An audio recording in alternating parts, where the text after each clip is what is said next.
Alors bonjour, dans cette vidéo, je vais vous présenter Classroom comme outil que vous pourrez utiliser à l'intérieur de vos différents cours. Je vais vous montrer comment vous connecter à un cours Classroom et vous présenter les différentes parties de l'interface.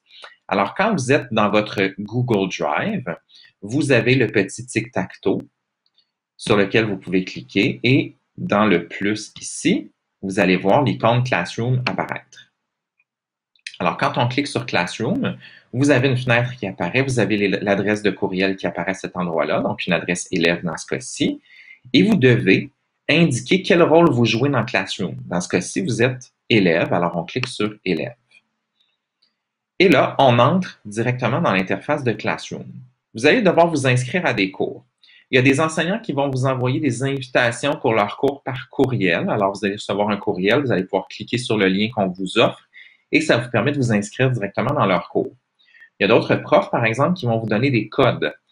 Pour entrer un code, vous devez aller ici sur le plus et vous devez saisir le code pour participer au cours. Donc ici, j'ai un code qui correspond à un cours qui a été créé. Je vais cliquer sur « Participer » une fois que j'ai entré le code. Et voilà, j'entre directement dans un cours qui a été créé et auquel un enseignant m'a invité. On va sauter ici la visite guidée. Et là, vous voyez qu'il y a déjà des choses qui sont indiquées à l'intérieur de ce cours-là. Premièrement, le flux. Le flux, c'est la zone sur laquelle vous allez recevoir tout le matériel que vos enseignants vont partager avec vous. Donc, vous avez une page par cours.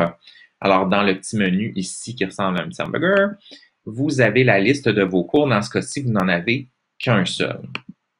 Vous avez ici une barre dans laquelle on vous indique ce qui est à venir. Donc, vous savez que demain, il y a une date limite pour répondre à une question et que mercredi, il y a un devoir qui est à remettre avant 8h30. Donc, vous avez déjà ces informations-là.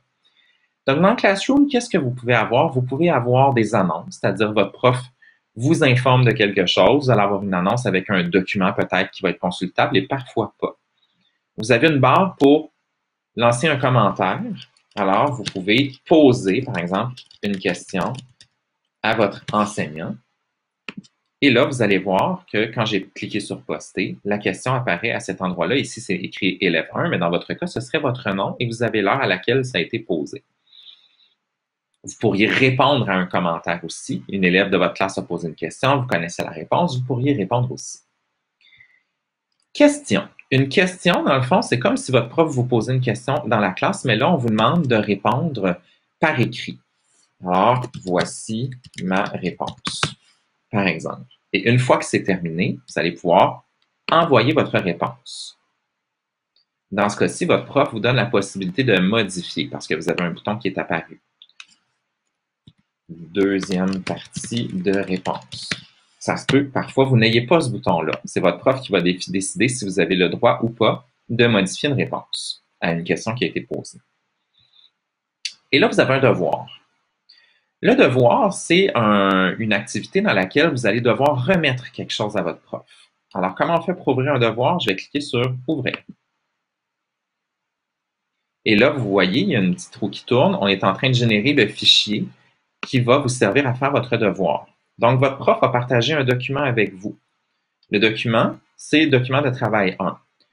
Donc, le nom du document est un peu étrange parce qu'on rajoute souvent le copie de, template, copie de. Bon, ça peut être un petit peu long. Alors, ce qu'on va faire, c'est qu'on va entrer dans le document. Et là, vous avez votre copie à vous. Donc, votre prof va avoir créé un devoir qui va faire en sorte que chaque élève a sa copie. Alors, on va renommer le titre de notre document pour que ce soit plus facile. Donc, ici, je veux garder document de travail 1. Donc, je vais enlever le début. Donc, je vais indiquer mon nom de famille en majuscule, mon prénom avec seulement la première lettre majuscule, ma classe, et je garde document de travail 1. Je vais enlever la fin. Mon nom à la fin, j'en ai plus besoin. Donc, j'ai renommé le document dans lequel je vais travailler. Je fais Enter. Et voilà, c'est fait. Je peux faire mon devoir, répondre aux questions. Et une fois que j'ai terminé mon devoir, je peux venir cliquer ici sur « Remettre ». Et là, on nous ramène dans Classroom. Et là, on me demande, est-ce que je veux bien remettre ce document-là? Oui, je veux remettre. Je clique sur « Remettre » ici. Et voilà, Mon devoir est fait. Imaginons que je veux retravailler mon devoir, je n'ai pas dépassé la date limite, je peux annuler la remise. En annulant la remise, ce que ça fait, c'est que ça me redonne l'autorisation de travailler dans mon devoir. Ce que je peux avoir à faire aussi, ici j'ai déjà un document qui a été fourni, mais ça se peut qu'un prof vous demande un devoir, mais c'est à vous de joindre un document. Vous avez un bouton qui est Ajouter. Si je clique sur Ajouter, j'ai différentes possibilités. Je pourrais, par exemple, aller dans Google Drive, donc dans mon espace Drive, et dire, ben, je dois joindre une photo à mon travail. La photo, elle est ici, je vais la sélectionner. Je vais cliquer sur Ajouter. Et là, vous allez voir qu'il y a un fichier qui vient de se joindre à cet endroit-ci. Je vais cliquer sur Remettre. Je vais joindre 2 pièces, tout à fait. Je clique sur Remettre. Et voilà, mon devoir est terminé. Bon, j'ai complété, j'ai un crochet qui indique que c'est fait. Mon enseignant va voir que j'ai bien fait mon devoir. Je vais fermer cette fenêtre-ci. Je vais revenir à cet endroit-là. Donc, mon devoir est fait. Si je clique sur mon devoir fait, regardez ce qui se passe. J'ai un document qui est en lecture seule. Alors, je ne peux pas aller modifier quoi que ce soit dans mon devoir parce que je l'ai remis. Alors, c'est seulement mon prof qui a le droit d'aller travailler dans mon devoir à ce moment-là, étant donné que c'est remis. Alors voilà, je vais revenir à l'intérieur du cours avec la flèche. Donc, j'ai eu une annonce. On voit que j'ai terminé ma question, je l'ai modifiée, mais c'est fait. Et mon devoir est remis.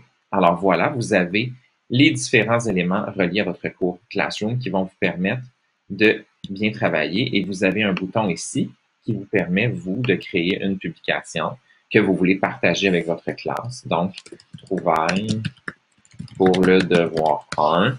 Et vous pourriez mettre un fichier qui serait disponible pour tous les élèves de votre classe. Alors, c'est de cette façon-là qu'on travaille dans un cours Classroom.